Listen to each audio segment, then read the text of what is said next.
Failing systems and shoddy investigative work are to blame for the lack of deterrence for gender-based violence offenders. This is according to Amnesty International South Africa.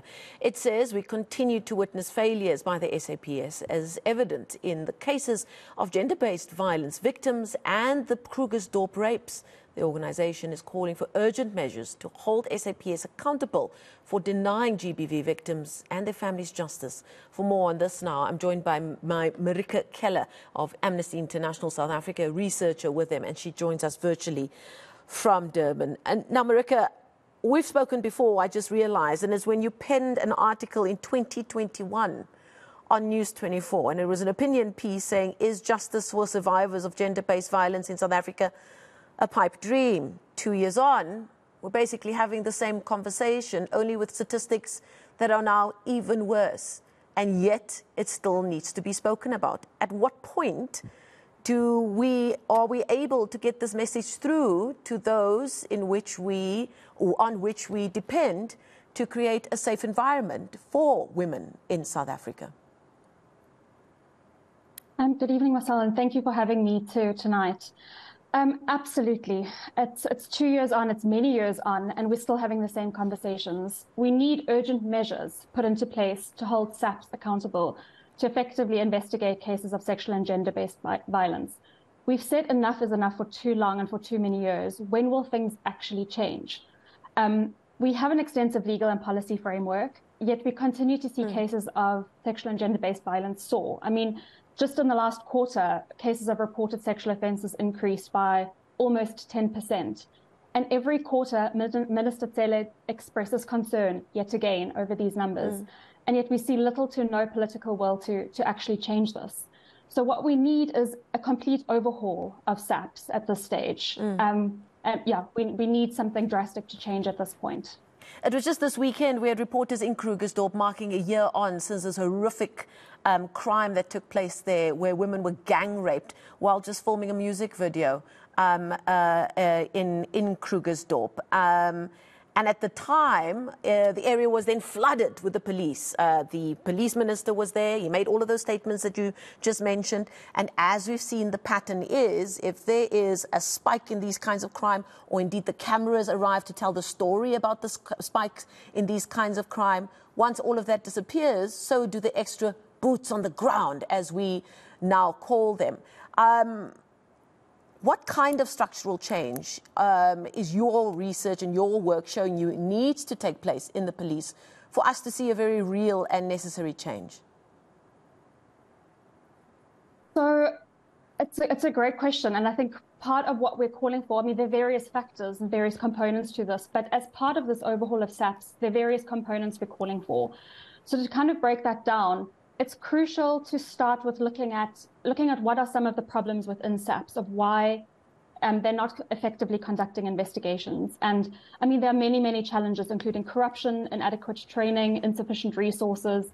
And this all results in poor investigations and a lack of trust. So what we're calling for is, firstly, to enhance recruitment and training processes. We need to go back to, day one of when the training starts for SAPS officers. We need to ensure that more resources and sufficient resources are allocated, while also at the same time implementing stricter internal controls to deal with corruption. While we have certain specialized units that deal with specific crimes like gender-based violence, these must be strengthened. And in addition to that, we do need to start fostering a culture of integrity within the police force, one that respects human rights at its core, because that's something that we're not seeing at the moment. There's also been a real breakdown in any kind of relationship with the communities that the police are supposed to be serving. There definitely is, and that's something that we're hearing about a lot from our activists, from our communities that we work in, that there is no longer or trust in the police. People are afraid to report crimes. People are afraid to reach out to the police. So while we are seeing an increase in the number of reported cases of sexual and gender-based violence, it just goes to show how many cases are not reported, and that the problem is a lot more severe than we see on paper and that we see in the quarterly crime statistics. That's on the one side of the relationship with the police. What then of the other stakeholder, those in the political realm? Do we have a lack of political will to try and constitute a change that is obviously so needed? Yes, I believe so, because on Women's Day, on the day when quarterly crime stats are released, when there's a horrific case like the Krugersdorp rapes, we have the lip service. Our political bearers and duty bearers say the right things at the time, but then that's not followed by action.